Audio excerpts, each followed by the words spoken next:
28 November আমাদের সকলের প্রিয় ডক্টর জাকির নায়েক আসার কথা ছিল। ভারতরা বলেছে উনি আসলে নাকি তাকে ওনাদের ভারতে ফেরত দেওয়া লাগবে। বেটা তোর মামুর বাড়ির আবদার নাকি রে? ডক্টর জাকির নায়েক বাংলার সম্পদ নয়, তিনি গোটা বিশ্বের ইসলামের সম্পদ।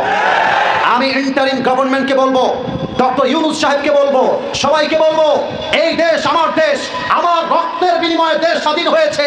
এখানে ভারতের কথা চলবে না, আমার দেশ আমার কথা চলবে।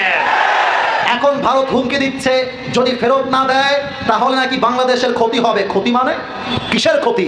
ইলিশ আমাদের, পেঁয়াজ আমাদের, দেশ আমাদের, কৃষি আমাদের, ব্যাংক আমাদের। এই দেশটা ভারতের দেশ নয়, এটা 18 কোটি মুসলমানদের দেশ।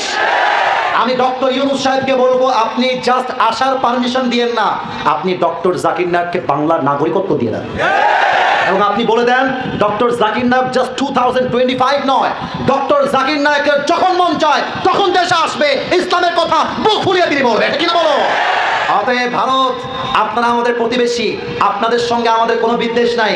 আমরা ভদ্র ভাষায় বলছি, আমাদের ঈমান নিয়ে খেলতে আসবেন না, আগুন নিয়ে খেলতে আসবেন না। আমরা কাউকে মারতে চাই না, বাট যেই হাত আমাদেরকে মারতে চায় সেই হাত ভেঙে আমরা গড়িয়ে দিব।